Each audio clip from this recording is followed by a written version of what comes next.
Herkese merhabalar. Ben Mert Güngör.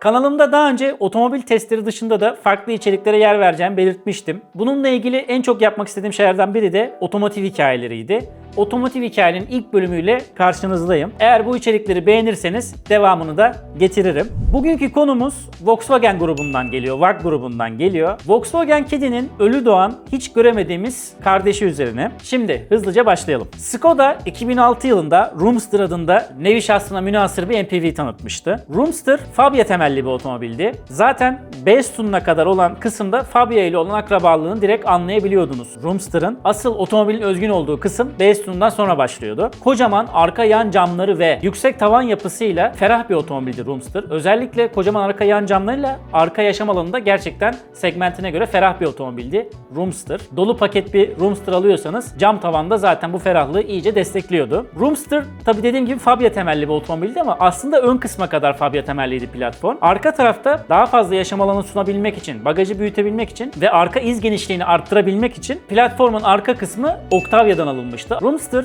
2006 yılındaki çıkışından sonra 2015 yılına kadar üretim bantlarında kaldı. Tüm dünyada 371 bin adet Roomster satıldı toplamda. Satış başarısı olarak Skoda'yı ne öldürdü ne güldürdü. MPV segmenti için ne çok başarılı denebilirdi ne de düşük bir satış rakamı denebilirdi Roomster için. Tabi Roomster özgün bir otomobildi, farklı bir otomobildi. Ama 9 yıllık üretim hayatı aslında Avrupa otomobil piyasası için uzun denebilecek bir yaşam ömrü. 2015 yılının ortalarında Roomster'ın ikinci nesli için zaten söylentiler başlamıştı. İkinci nesil Roomster'ın nasıl bir şey olabileceğine dair o zamanlar bir bilgimiz yoktu. Yine özgün bir MPV olacağına dair söylentiler vardı. Ama bunların gerçekliğe dayandığını söylemek zordu. Sonrasında ikinci nesil Roomster'a dair kamuflajlı fotoğraflar ortaya çıktı. Bunları zaten ekrana veririm. İkinci nesil Roomster'ın kamuflajlı fotoğrafları çıktığında aslında gerçek biraz belli oldu. O dönem Volkswagen Caddy'nin 3. nesli satıştaydı. Kamuflajlı fotoğraflara baktığımızda ön yüzü farklılaştırılmış,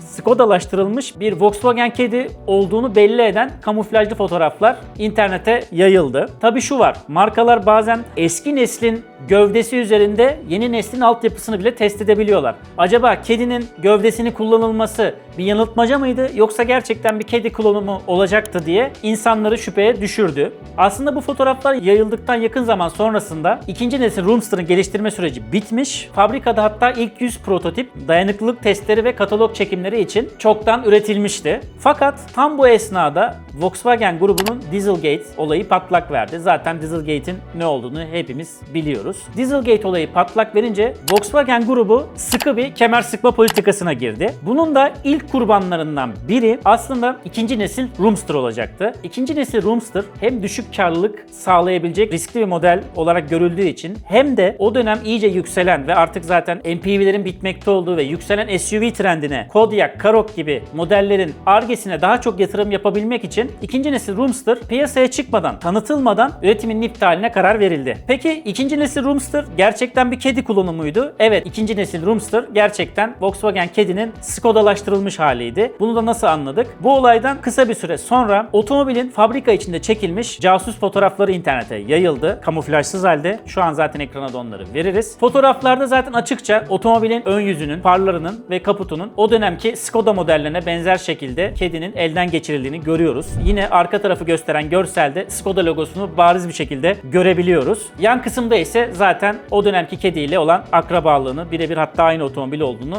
belli ediyor. İkinci nesil Skoda Roomster. İçine dair bir fotoğraf maalesef o zaman yayılamadı. Zaten çok da büyük farklılıklar olacağını düşünmüyorum dışına bakarsak o dönem üretilemeyen Roomster'ın. Bu fabrika içinde çekilen casus fotoğrafta görmüş olduğunuz Roomster o üretilen 100 adet prototipten biri. Tabii otomobil satışa çıkmayınca o üretilen 100 adet prototip ne oldu diyeceksiniz. O 100 adet prototip imha edildi. Zaten otomotiv dünyasında bazı konsept otomobiller eğer müzeye kaldırılmıyorsa ve prototipler imha edilir. Bu otomobilde üretim onayı sonradan alamadığı için bu 100 adet prototip imha edildi. O yıllarda zaten sektörle ilgilenenler bu konuyu çok net hatırlar. Şu an zaten günümüzde de Roomster adında bir model yok Skoda'da. Tabi burada enteresan bir durum şu. Skoda Roomster ilk neslinde bir MPV'ydi. Ne kadar aslında Praktik adı altında bir panel van versiyonu vardı ama sonuç olarak MPV olarak geliştirilmiş bir otomobildi. Praktik binek versiyonunda da arkası panel van tipindeydi ama yine kapıları vesaire sürgülü değildi. Normal bildiğimiz Roadster'ın koltukları sökülmüş ve camları kapatılmış haliydi. Büyük ihtimal ikinci neslinde Volkswagen grubu Skoda'yı ticari araç ligine de sokmak istedi ve bunu Roadster'la sağlamaya çalışacaklardı. Panel van versiyonuyla direkt doğuştan bir ticari aracı olmuş olacaktı Skoda'nın. Her ne kadar bir Volkswagen Caddy klonu da olsa. Zaten binek versiyonu önceki nesildeki aile kullanımı için tercih edecek kişileri tekrar ilgi alanına çekebilirdi. Ama kesinlikle tabii ki ilk nesil Roadster kadar özgün bir otomobil değildi. Zaten öyle olması da planlanmamış. Daha düşük maliyetli bir otomobil olarak Roadster ikinci nesliyle hayatımızda yer alacaktı. Biraz